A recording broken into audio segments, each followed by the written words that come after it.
Hey, what's going on? Jens here. In this video, we're gonna answer the question, what is a manual macro rail actually really good for?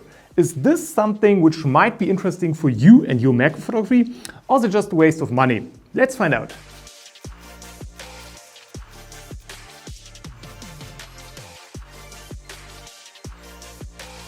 Before we're going to take a look at the specs and the build quality, what is this thing actually good for? What is the main application to use it for? I think the answer is to use it for focus stacking. It got this rail and the screw, and you can move the camera forwards and backward and then take several images in several different focus planes and combine everything to a stacked image so that the subject, like this hornet here, is completely in focus. But this is actually not the main reason why I wanted this.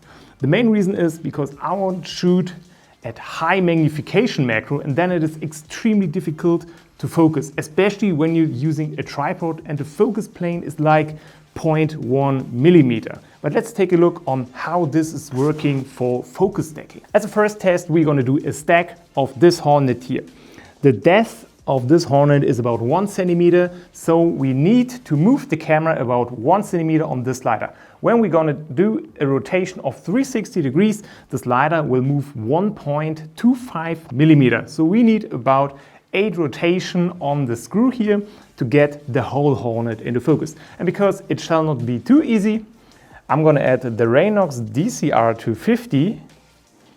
So we're going to go down to a magnification of about 3:1 and just get the hornet, the compound eye, completely into focus. And let's see the first result when we're going to do the first test with 1/2 rotation, 180 degree per image. And here's a quick tip for you. If your camera supports a time-lapse mode or app, choose that the camera shall take 1 image every 5 seconds. So you will have plenty of time to move the screw, take the image, move the screw, take the image. So you'll be able to take images for the complete stack within 1 or 2 minutes.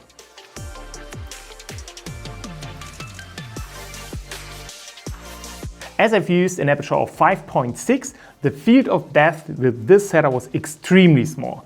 So after reviewing the images, after stacking everything together, there were still blurry areas visible. So between 2 sharp images, there was some blurry spots. So how do we fix that? There are 2 ways. The first one is going down to f9 or f11, or just use a quarter rotation instead of half, take double the amount of images, and the result will be much better.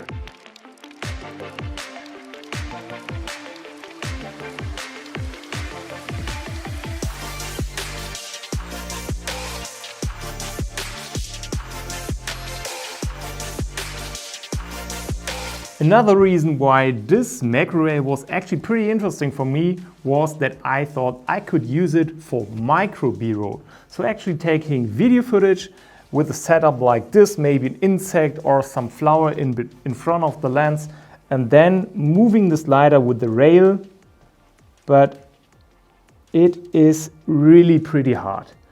So even when you press it, you can stabilize it in post with the warp stabilizer in Premiere, for example, but without post stabilizing, it is actually not usable. So this is a macro rail and not a macro slider, unfortunately. So this is a good tool when you want to do focus stacking.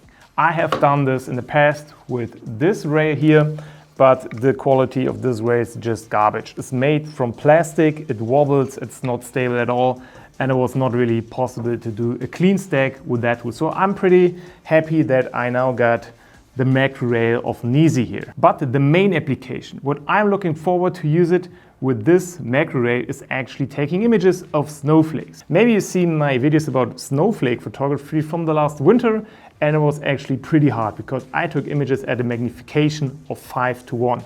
I was using a tripod and it was super hard to focus. And with this rail here, I just can mount it to my tripod, focus roughly, and then do the fine adjustments with the rail, which will work fantastic. And I'm really looking forward to do another test in the next winter when there are snowflakes again. Probably you've started thinking now, why is this guy not able to focus with this camera on a tripod? And the answer is because when you do high magnification macro photography, 2:1, 5:1, maybe 8:1 magnification, most of the lenses don't have a focus ring, they have a magnification ring. So when you want to use the highest magnification of your lens, you have, whoa, this is so scary. So when you want to use the highest magnification possible of your high magnification macro lens, there's no way to focus afterwards. You just have to choose 5:1 magnification, and the only way to focus is moving the camera forwards and backwards. And when the field of depth is below 0.1 millimeter, trust me, it will be pretty hard. When you start moving the focus ring of your high magnification lens, you will end up not at 5:1 magnification, maybe at 2:1 magnification. When you're looking for the highest magnification possible, there's just no other way than moving the camera forward and backward. And there I think where this macro ray got its strength.